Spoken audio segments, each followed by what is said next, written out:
theme from the Sears Radio Theater. Tonight is a story of the Golden West with Lorne Greene as your host. Here's a preview. I'm not from this neck of the woods. I'm from Liberia in Africa.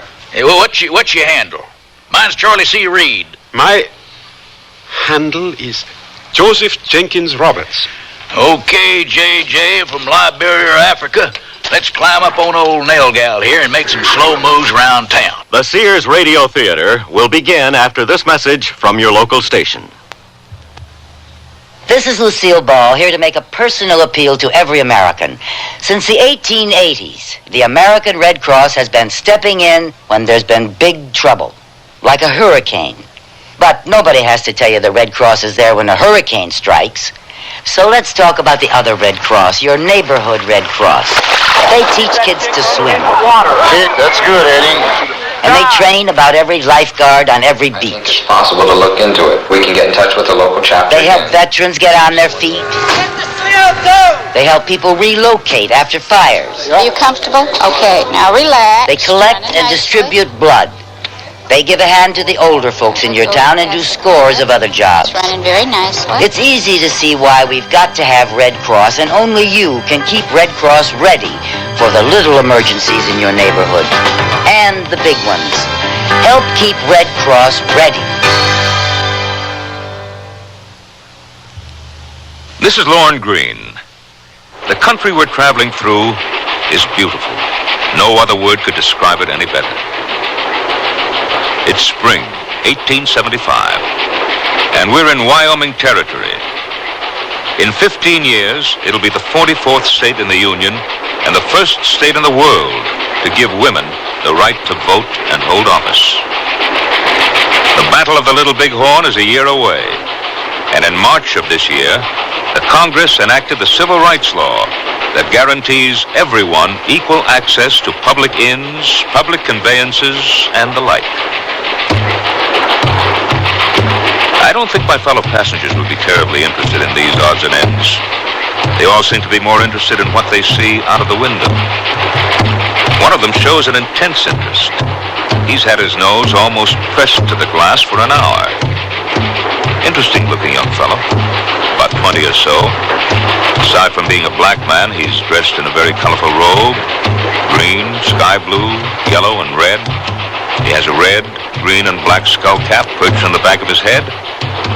It would be really interesting to know what he feels about the wild, wide open West. So much space. The land stretches as far as the eye can see. And when it is no longer level, it becomes hilly, and the hills become pyramids with sugar on the tops. Grandfather and grandmother were right. There is no country like this western country. The sky seems even bluer than our Liberian sky, and there is more land than I ever thought possible. I must sink myself deeply into an understanding of this place, because it is my ancestral home, as much as Africa, because this is where grandfather and grandmother came from. Perhaps I will find some relatives. It does not seem likely. I've only seen 10 black people since we left Lincoln, Nebraska. Incredibly, an African tourist of American descent is checking out a branch of his roots. And that's how we begin this particular story, which, though fictional, has a basis in fact.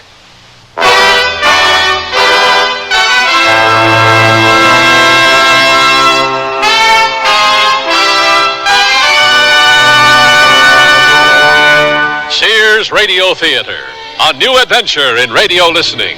Brought to you 5 nights a week by Sears Roebuck and Company. Sears, where America shops. Your hosts, Lorne Greene. I'll bring you stories of the Old West and the New. Andy Griffith with a look at the funny side of life.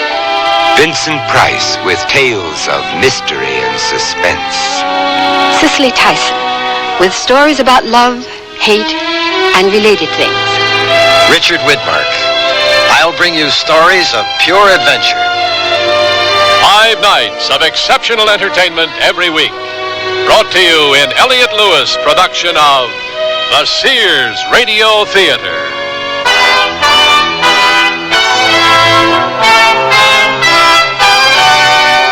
Our story, The Afro-Westerner, by Odie Hawkins. Our star, Brock Peters. The word's out and spreading fast about the jeans from Sears Men's Store that grow beautifully. It's a sure sign they're feeling fine and feeling good. For the denim that keeps going strong a long time. Get them trim cut, regular cut, even get them pre-washed. The jeans that grow beautifully. Now at most Sears retail stores.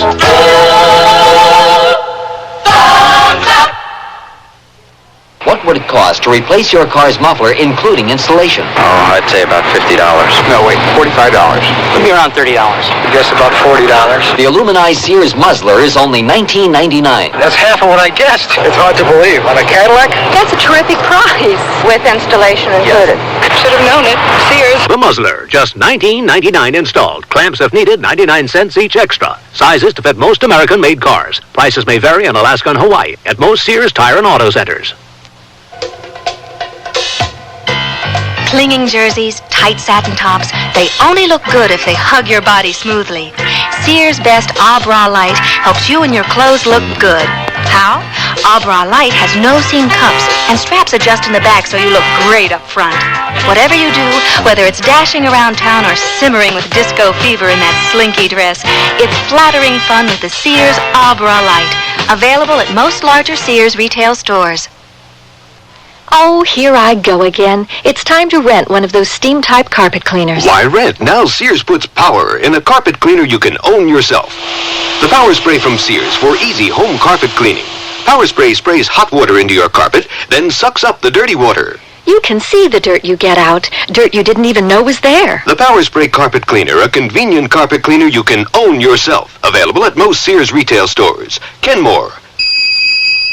Solid as Sears.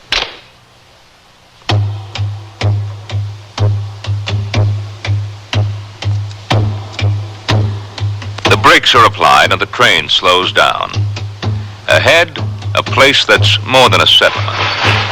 The young black man stares out the window.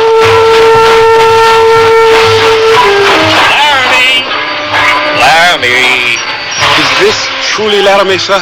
As you live and breathe, young fella. Thank you. Joseph Jenkins Roberts of Monrovia, Liberia, hopped from the train with 3 overstuffed carpet bags and stood on the train platform looking and feeling completely lost. Howdy, stranger. My name is Homer Judson, better known to some people hereabouts as Nosy Judson. I'm a reporter for the Laramie Sentinel, and I couldn't help thinking, Homer, this is your human interest story of the week. How about an exchange? You give me your story, and I'll help you find a place to stay. A deal? A deal? Oh, yes, thank you. My name is Joseph Jenkins Roberts, and I could certainly use some help. Couldn't we all? Beg pardon? Never mind. This all your luggage? Yes, I decided to travel light. Well, let's thank the Lord for lightweight things. Come on, partner. Follow me. Thank you. I appreciate your help. Yeah, well, I hope you'll be thanking me when we get to Mrs. O'Leary's boarding house. But meanwhile, since I seem to have picked up the bag you packed with boulders, why don't you give me your story? Won't you need a pencil and pad? As unusual as your story is sure to be, I'm sure my photographic memory will retain it. All you have to do is talk as we walk and don't leave anything out. Now remember, the Sentinel prints all the news it's fit to print, and that means all the news that's news. Well, first of all, I am the nephew of the current vice president of Liberia. Liberia? Yes, Liberia, West Africa. Ah. You see, it happened like this. Oh, and stay the hell out of here, Charlie Reed. Till you learn how to behave yourself. Go on, Joe. This is Laramie, and lots of people misbehave all the time. Yes, I know. My grandfather told me about it. Your grandfather? Yes, my grandfather and grandmother were born to slavery on a plantation in Louisiana. They escaped when she was 15 and he was 18. They have told me their story many times. don't let that throw you. Laramie is full of cowboys, especially on Saturday night. Go on. I must say, the atmosphere is much more lively than Monroeville. You were saying about your grandparents? Oh, yes. They knew that the only way to be free was to make it to a free territory. In addition, Grandmother says, Grandfather had seen some pictures of a cowboy and wanted to become one. Your grandfather had seen some pictures of a cowboy and wanted to become one? Yes. Grandmother always smiles when she says that. At any rate, after an incredible number of hardships, they made it to this town, to Laramie. They say it is where they began to be human beings for the first time. Oh, it would take several hours to tell all the things they went through. Yeah, I can imagine. What year was it that they made it here? It was 1807. They built a cabin near a place called Misty. Oh, yeah, that's about 35 miles northeast of here. That close?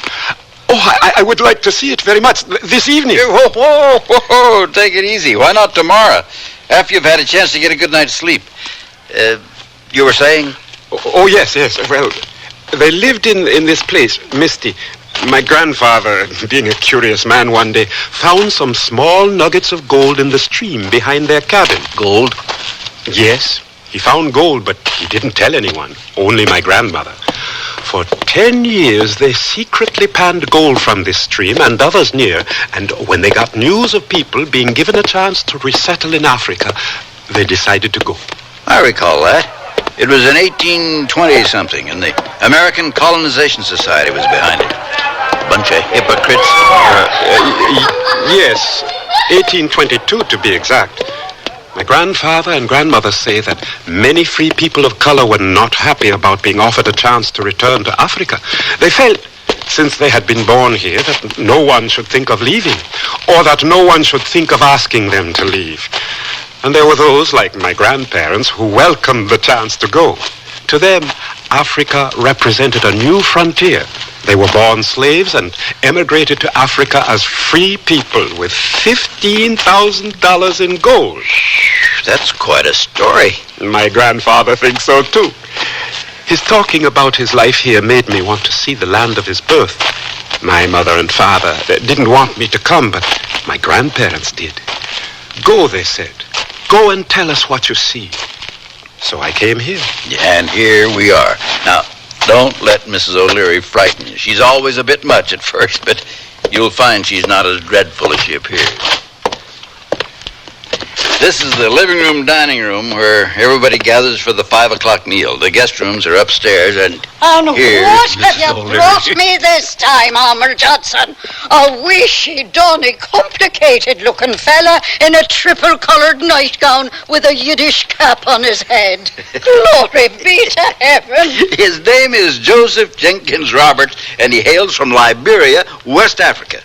And I've already told him that you make the best son-of-a-gun stew and deep dish apple pie this side of the Mississippi. Oh, there you go again, Homer Judson, wrapping your spit around a bunch of words that sound sweet to my ears.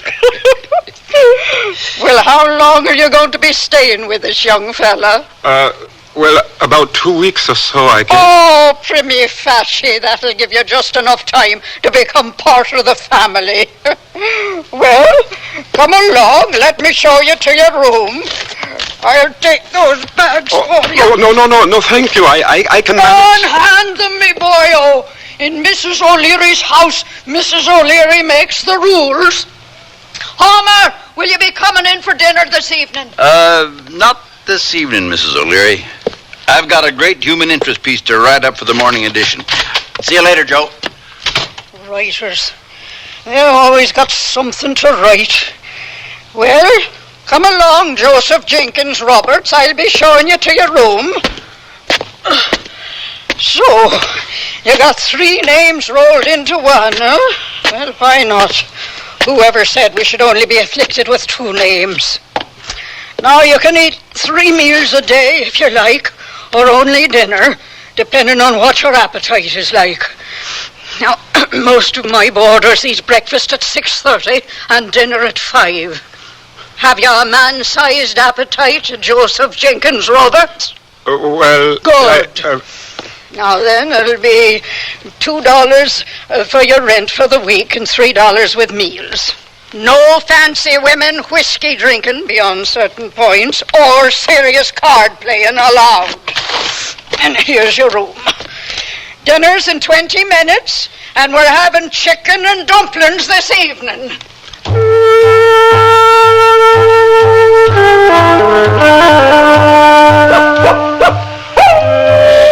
Dear Mother, you must read this letter to Grandfather and Grandmother to tell them that I am finding everything that they have spoken of to be true.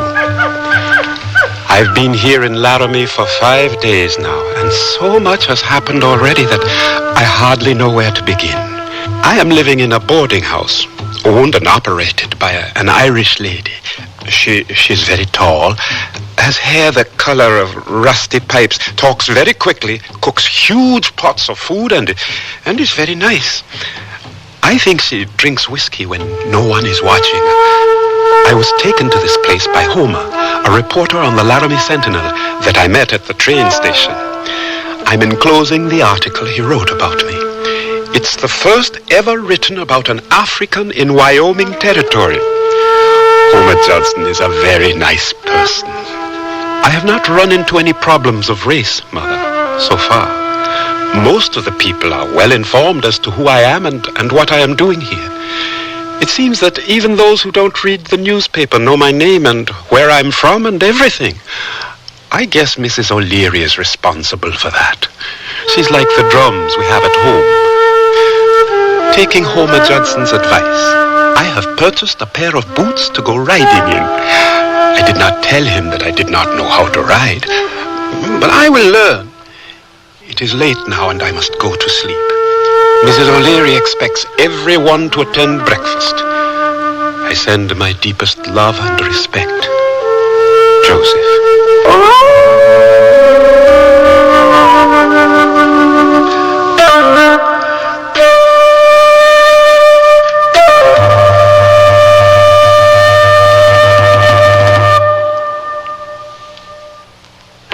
Join millions of Americans and shop the easy way with a Sears credit card. All you do to apply is call toll-free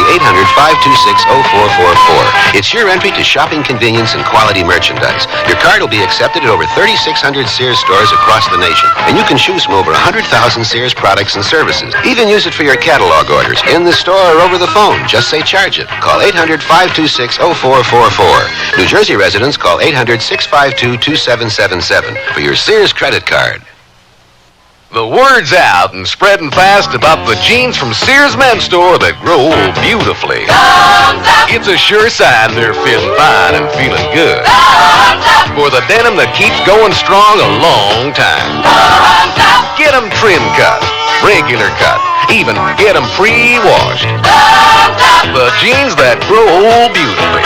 Now at most Sears retail stores.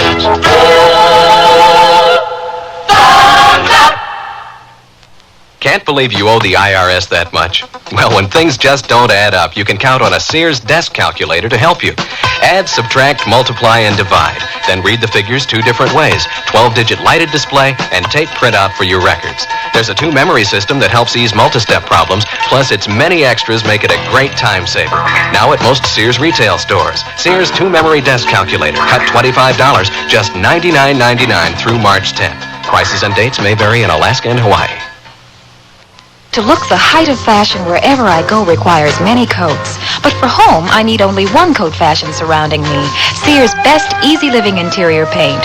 One coat of Easy Living on the walls and every room looks stunning while I entertain or just relax. Choose from 24 decorator colors in Easy Living flat latex and semi-gloss, plus bright white ceiling paint for your home. Because with Sears Easy Living paint, all you need is one coat when used as directed at most Sears retail stores.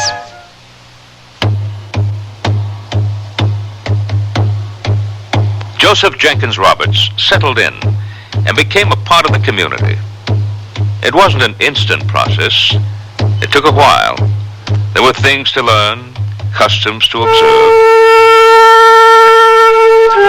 Watching Joe wobble down the street in a pair of the fanciest boots ever cobbled has got to be one of my all-time favorite memories. Being the adventurous type he was, it didn't take much to convince him, being in the West and all, that he should saddle up. I had a strong suspicion that he might wind up sitting backwards on the creature. I've seen tenderfoots do everything. Hey, I wouldn't try to climb up on that ornery old saddle sore if I was you. You wouldn't? Why not? 'Cause it just might be the last ride you'll ever have. Now, you just take a peek at that devil's eyes. He's just a-waiting for you to mount up so he can buck your little old dark body through the roof. Now, you come on over here, bub. Let's pick out a piece of crow bait that'll put up with your inexperience. Old Nellie looks like a good choice. How long you been riding? I never been riding. On a horse. What? You pulling my leg? Beg your pardon? I said, are you pulling my leg? You got buffalo snot in your ears or something? No. It's just that you say things in a funny way.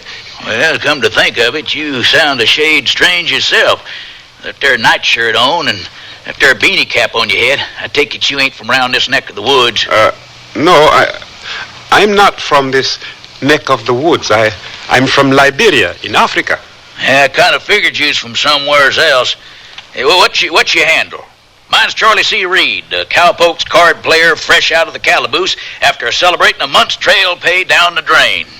My handle is Joseph Jenkins Roberts. Okay, JJ from Liberia, Africa. Let's climb up on old Nail Gal here and make some slow moves around town. I'd advise you to hold her down to a gallop till we get to the edge of town. Not from that side, JJ. I see you wasn't joking when you said you never rode a horse. I told you. Oh, well, they all had to learn sometime. Yeah, let's give it our best shot. Who knows, you might get to liking the feel of a fast horse under you. Charlie, how can I make it slow down? You can't. If she went any slower, you'd be standing still. And quit squeezing that old gal's neck so hard. She'll think you're in love with her.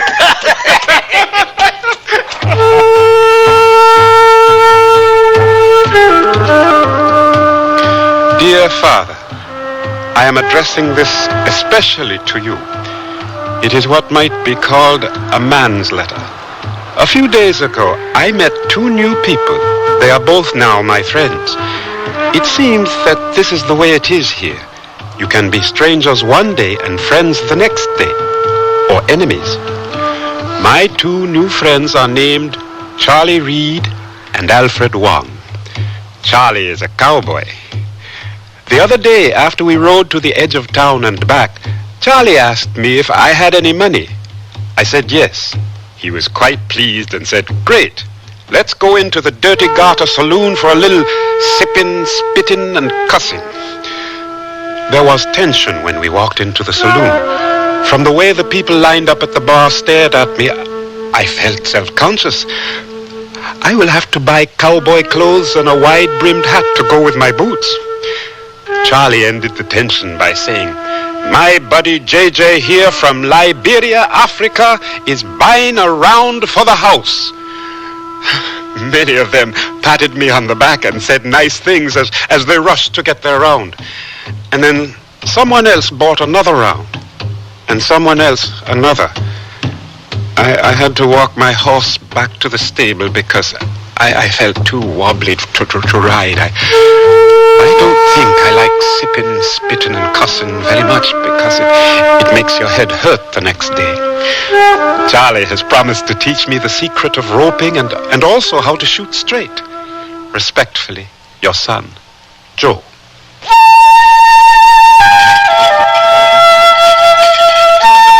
I must admit that I was very curious about this person.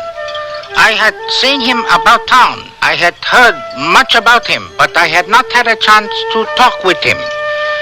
Yesterday he came into my laundry with some of his native robes to be cleaned. The dust of Laramie was ruining them. He wanted to know how I became a laundry owner in Laramie. I told him that I and many other Chinese helped build the railroad that links east and west. After the railroad was finished, I decided to invest in a business and retire here. I can't say that this is a real retirement, but it beats working on the railroad. I have invited him to have tea with me. I forgot to ask him if there were any Chinese in Liberia. Dear Father, I am addressing this especially to you. It is what might be called a man's letter. A few days ago, I met two new people. They are both now my friends. It seems that this is the way it is here. You can be strangers one day and friends the next day, or enemies. My two new friends are named Charlie Reed and Alfred Wong. Charlie is a cowboy. The other day, after we rode to the edge of town and back, Charlie asked me if I had any money. I said yes. He was quite pleased and said, "Great. Let's go into the Dirty Garter Saloon for a little sipping, spitting, and cussing." None of us in the boarding house tried to exaggerate the dangers of riding beyond Laramie's city limits. However, we did warn Joe more than once that the outskirts of Laramie had its normal collection of outlaws, just like any other city. He smiled and told me, "Don't worry, Homer. Charlie has taught me how to ride well." Dad blast it, Jake! Why'd you have to fill your hand 100 yards away? Oh, shut up. We've lost him. You and your big mouth. Well, where do we go from here? We keep heading for Texas. As many wanted posters they got hung up in this territory on us, we'd be sitting ducks to stick around here. She spooked their little dude. That's downright funny, Jake. Wonder if he can find his way in the dark.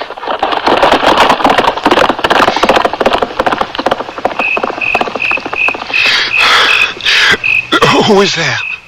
Who is it? Strong Wolf. Wait, don't run. I will not harm you. I have your horse. Thank you. Thank you very much. It was smart to jump off this old nag and hide rather than try to outrun the bad ones. Did you see them, the crooks? I have seen many crooks. Over there is Laramie. I guess this is where we part company. Thanks again, Mr. Strongwolf, for catching my horse. It was not very hard. Well, thanks anyway. What is your name? Oh, my handle is Joseph Jenkins Roberts. My friends call me JJ. JJ, would you like to have a good Shoshone dinner this evening? Yes. Yes, I would.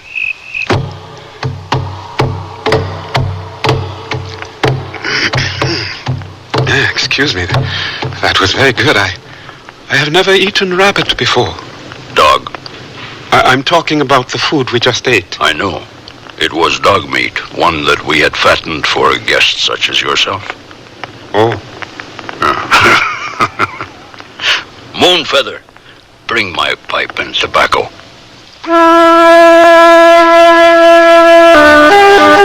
I knew she was the one I would marry when I first saw her. Somewhere in a book it is called Love at First Sight. I could tell from the way she returned my look that she too felt the same feeling. My heart was in my throat. Also because I feared the consequences of being attracted to another man's wife. In my country, that is considered something a person should not do. Strongwolf lit the pipe and passed it to me. It's a bit strong, isn't it? For one who smokes it properly, it is not strong. Here, do it slowly, with feeling, peacefully. I see what you mean. It is better when you puff slowly. Tell me, Strongwolf, does your wife always spy on you around the corner of your teepee? Oh, Moonfeather is not my wife. She's my niece. And you are the first buffalo man she has ever seen up close. Oh, I didn't know. She's very pretty.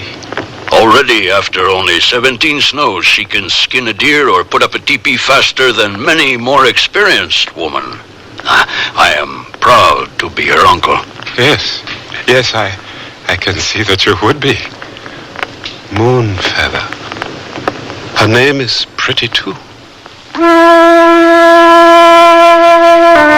We Shoshone women have always been known to be direct and honest.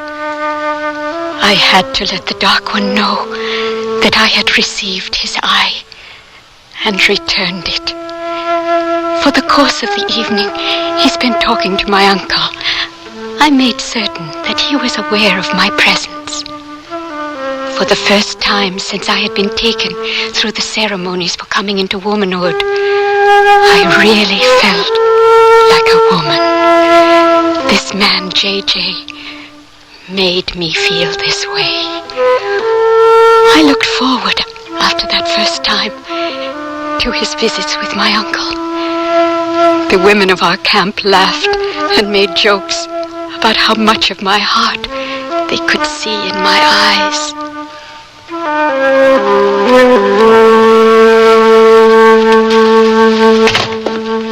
And what have we here skulking around with such heavy circles under his eyes? Good morning, Mrs. O'Leary. Am I too late for breakfast? Well, I think we ought to be able to scrape a bit of batter together for a flapjack or two.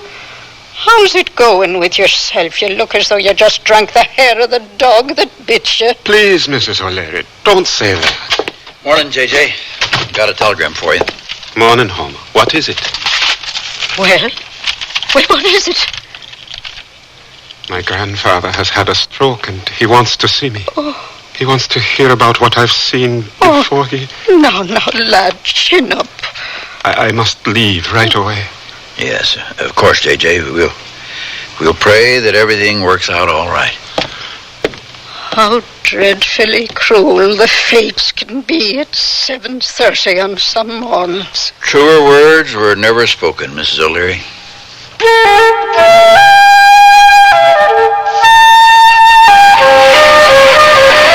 Now down toward the middle of the basket, you got boiled corn and a bunch of blueberry muffins.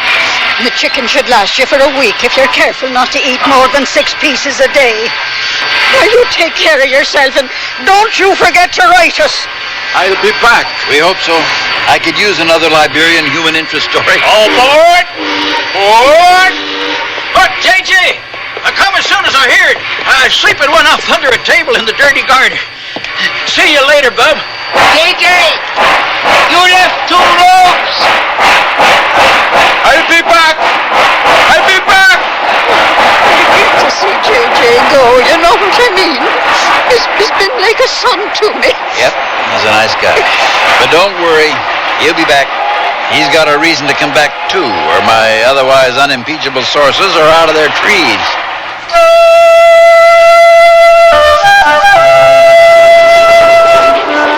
Moonfeather!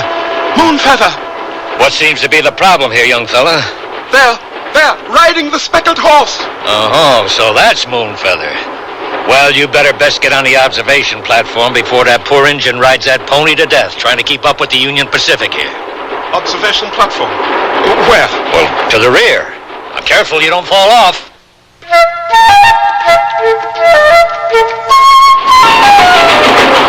Moonfeather! I'll be back! I promise you, I'll be back! Here, keep this ring! I'll be back! I'll be back!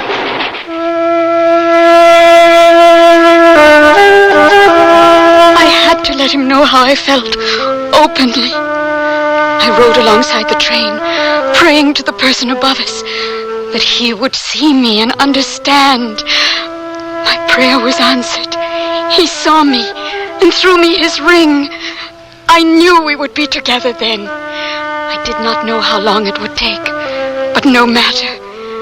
I knew it would come to pass someday.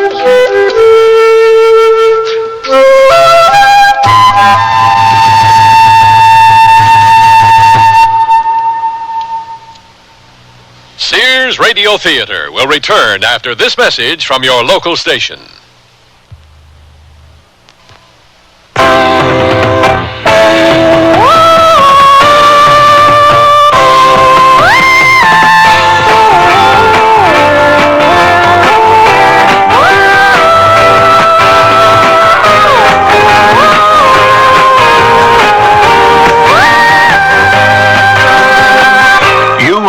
Traveler, and you know there are certain foods, plants, and animal products you can't bring back to the U.S. You can't because they're prohibited. They're prohibited because even one of these foods, plants, or animal products might carry a disease or pest that could spread to our crops and gardens and animals with devastating results. You haven't been everywhere on the globe yet, but there's always tomorrow. And before you go again, write for the free booklet that explains the law. Even one can hurt. Write for Traveler's Tips. Write to Traveler's Tips, U.S. Department of Agriculture, Washington, D.C. 20250. It's free. I gained 20 pounds in 2 months. Chocolate and peanut butter. Yeah, I never lost that weight either. With me, it was different. I was climbing the walls, yelling at the kids. I just couldn't live with myself. Neither could Dan, could he? No, not really. He said having a wife that smoked was better than being terrorized day and night. Better a friendly dragon than a nasty dragon, huh? Right. So anyway, I'm back to a pack and a half a day, addicted just like I was Let's before. hold it right there. The American Heart Association wants you to know that smoking cigarettes becomes a habit, not an addiction. Habits can be broken. Smoking is a matter of choice, not destiny. We can help you quit. You don't have to gain weight or climb the walls. Contact your American Heart Association for a free booklet that explains how to break your cigarette habit step by step. The American Heart Association wants you to know we're fighting for your life.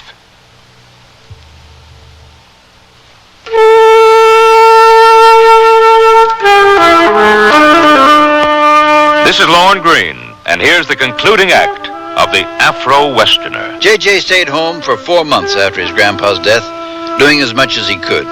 Him, the youngest in the family. He returned after 6 months, no longer the complete tenderfoot. His granddad had left him a handsome sum of money, but he didn't let it interfere with his life. One of the first things he did when he got back was get himself a job, working for the Circle Bar B spread. Oh, there ain't nothing to it, J.J. Once you get past the sipping, cussing, and spitting part, all you have to do is learn how to stay in the saddle till your backside turns to calluses. Try to think one step ahead of a bunch of dumb cows that are apt to stampede at the drop of a coffee cup. Forget about all the comforts of Miss O'Leary's boarding house. Be on the lookout for rustlers and don't spend all your money in one saloon. I don't have to tell you how to survive Cookie's son of a gun stew. You already survived Mrs. O'Leary's cooking. I learned. I was determined because I had decided, with the money I had inherited from my grandfather, to buy some land, buy some cattle, and marry Moonfeather. She was always on my mind, but I could not find her. Wherever I came across Shoshone people, I would ask them about Strong Wolf and Moonfeather. I even learned some Shoshone in order to ask questions. They would always tell me that they had seen them in the last moon or 10 sleeps away, but they didn't know exactly where they were now. My heart ached to see Moonfeather again. I used to have terrible dreams thinking that maybe she had married someone else. My friends were very sympathetic. Would you like another cup of tea, J.J.? No, thank you, Al. Nothing like a good cup of tea. Yeah. So you still have not been able to find Moonfeather, huh? No, and I've run out of places to look. Do not feel that way. There are always other places. I know. I know. It just seems... I understand. I don't know if I told you when we last talked. I'm going through a romantic period myself. You are? Yes, my father has selected a bride for me from our village, and I am anxiously awaiting her arrival. I'm happy for you. Here is a picture of her. Her name is Cynthia. She is very pretty. My father says she is a good worker and will make a good wife. Are you sure you wouldn't like another cup of tea?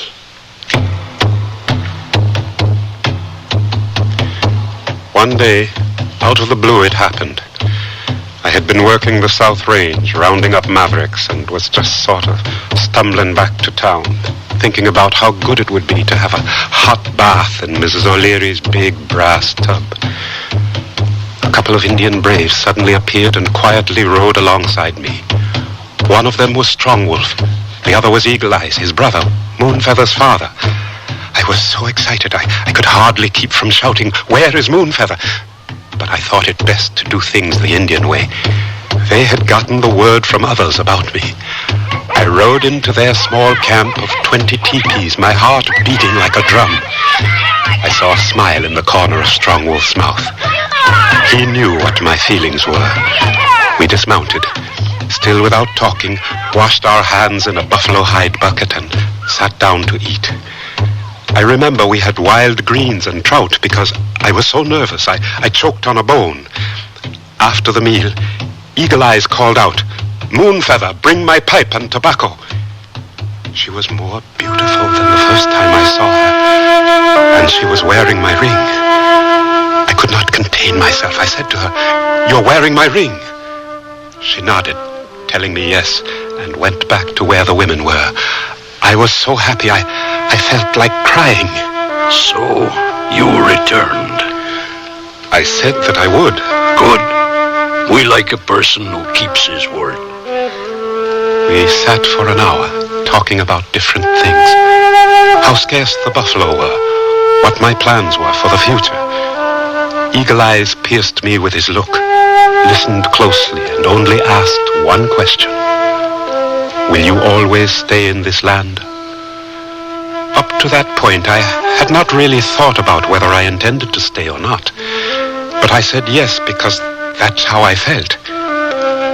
After a while, I felt I had stayed long enough and decided to leave, asking if I could return for a visit the next day.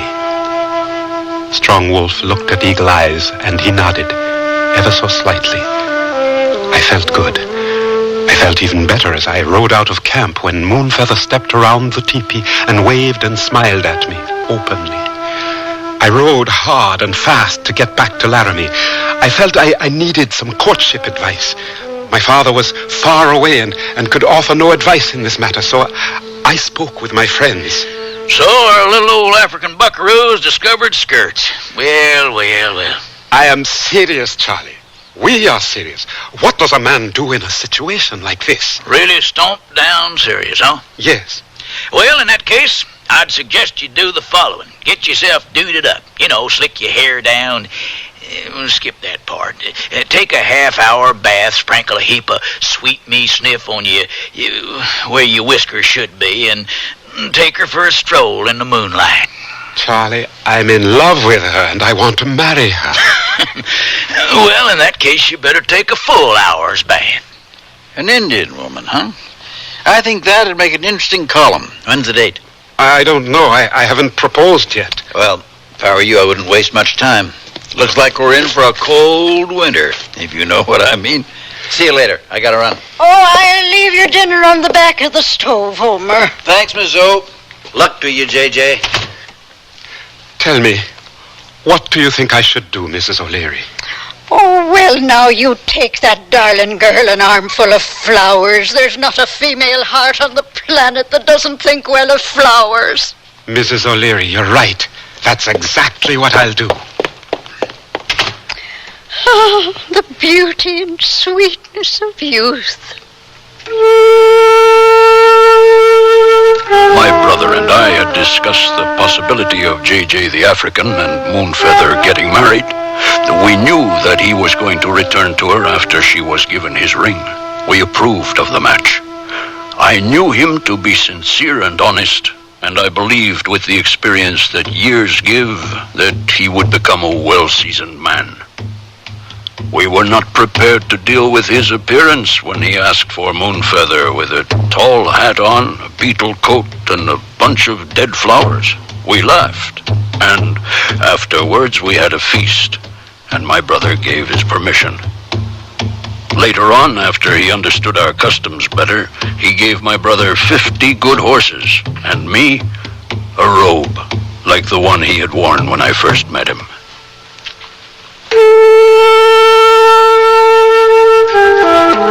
Joseph Jenkins Roberts became an authentic cowhand, used the money he inherited from his grandfather to buy a ranch, just a few miles from where his grandparents had lived, incidentally, and settled down to raise 6 beautiful Afro-Indian children and beef cattle.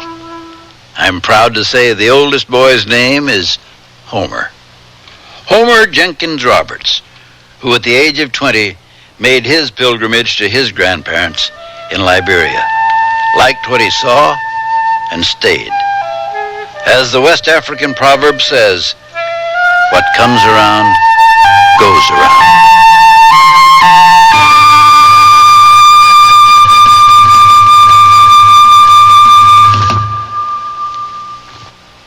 When my brother was my age, being in style meant wearing old jeans and about a pound of dirt.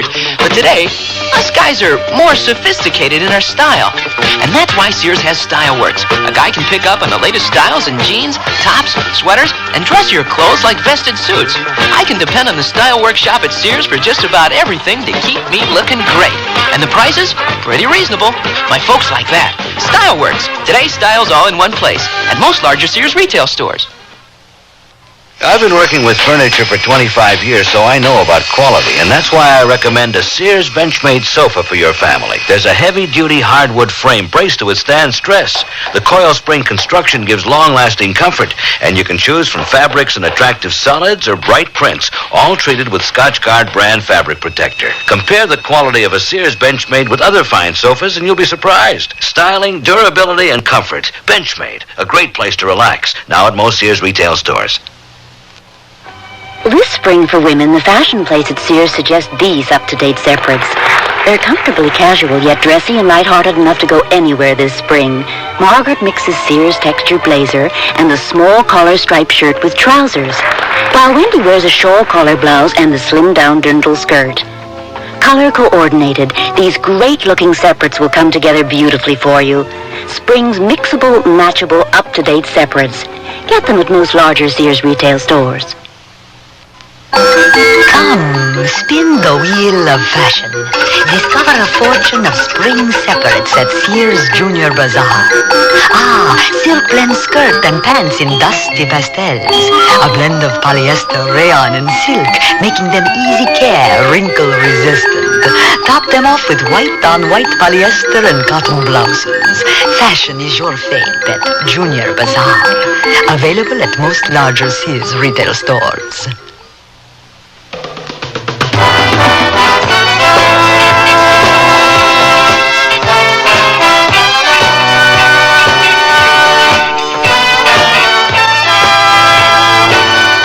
You've been listening to Sears Radio Theater, brought to you 5 nights a week by Sears Roebuck and Company. Sears, where America shops. The Afro-Westerner was written by Odie Hawkins, produced and directed by Elliott Lewis. Your host was Lorne Green. Our star was Brock Peters. Also heard were Parley Bear, Peggy Weber, Norman Alden, Len Berman, William Lally, and Marvin Miller. The music for Sears Radio Theater was composed and conducted by Nelson Riddle. Art Gilmore speaking. The Elliott Lewis production of Sears Radio Theater is a presentation of CBI.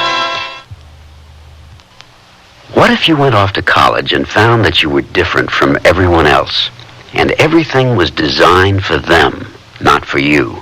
Suppose you went to the library and all the books you needed were in Braille, and you were the only one who couldn't read. You'd feel left out, wouldn't you? And what if you went to class and found that there were no chairs because all the other students rolled in with their own wheelchairs? Suppose one of your professors gave his lectures talking with his hands, only his hands, and everyone understood sign language except you. You'd think it wasn't fair. Well, that's how handicapped people feel now when they go to college and find extra handicaps. But things are changing, and we have free information that can help. Write Closer Look, Box 1492, Washington, D.C., 20013. A public service message on behalf of the United States Office of Education. Here's an important tax tip from the Internal Revenue Service. If you're 65 or older, there are some special tax breaks that you can claim, like a double personal exemption. That's right, an extra $750 for yourself, and still another if your spouse also is 65 or older. And there are advantages if you decide to sell your home and move to a smaller place. There's also a tax credit for the elderly. They're all spelled out in one of IRS's free publications, number 554, Tax Benefits for Older Americans. You can get copies by calling the IRS toll-free number listed in your telephone directory, or you can order by mail. There's even an order form just for that purpose in each tax package. Use it to send for the Older American publication or any other IRS publication or form you need. Tax Benefits for Older Americans. Get all the details now so you can take advantage of the benefits on your tax return.